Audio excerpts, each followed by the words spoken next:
இப்ப நீங்க ஜாதகம் சொல்றீங்க இல்லையா? இந்த ஜாதகத்துக்காக உங்கள யாராவது அரசியல் கட்சியினர் சந்திச்சு இத பத்தி கேட்டிருக்காங்களா? நிறைய எங்க நெறைய. அப்பாவே ஒரு மிகப்பெரிய இடத்துல அப்பா இருந்ததுனால, சொல்லிட்டீங்க.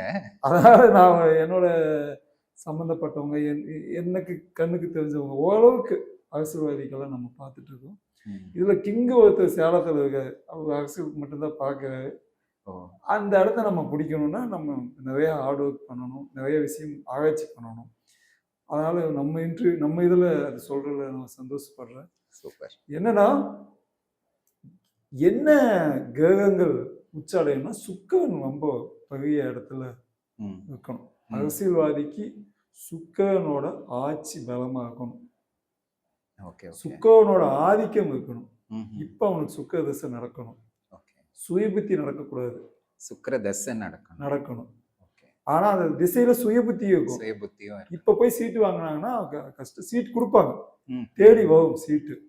ஏன்னா, அவன் தோக்கணும், ஆண்டி ஆகணும்.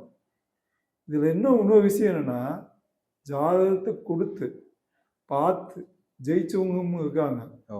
ஜாதகம் சரியா பார்க்காம ஜோசியக்காரங்க நம்பாம கூட. அப்பவும் வந்து நாம பார்த்துக்கலாம் அப்படின்னு ம். சொன்னவங்களும் இருக்காங்க. ஏன் டிஎம்கேலையும் கூட சில பேர் வந்து அவங்கவுங்க பர்சனல் ஜோசியக்காரங்க வச்சிருக்காங்க. ம்ஹ்ம். அதாவது எம்எல்ஏ எல்லா எம்எல்ஏயுமே சாமி கும்பிடாதவங்க இல்லைங்க. ஆமாங்க. வெளியில மட்டும் தான் அவங்க. பார்க்க வேணா நான் சொல்லட்டுமே, கடவுளே இல்லைன்னு சொன்னவனுக்கு தான் நான் சீட்டுன்னு சொல்லட்டுமே. ம். சொல்ல இல்லையே. மாட்டேன். இந்த திமுக ஆட்சியில அறநிலையத்துறை ஆயிரக்கணக்கான கோயில்களுக்கு கும்பாபிஷேகம் பண்ணியிருக்காங்களே! அப்போ எப்படி கடவுளே இல்லைன்னு அவங்க சொல்ல முடியாதுல்ல.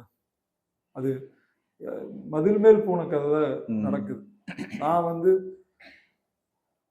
கடவுளே இல்ல அப்படின்னு சொல்லு, உனக்கு வாய்ப்பு குடுக்கணும்னா நான் சொல்லவே மாட்டேன். ம். ம். அப்படி நீங்க ஒரு தீர்க்கமான ஒரு முடிவு எடுக்கக்கூடிய ஆளா இருந்தா, கடவுளே இல்லைன்னு சொல்றவனுக்கு தான் சீட்டுன்னு சொல்லணும்.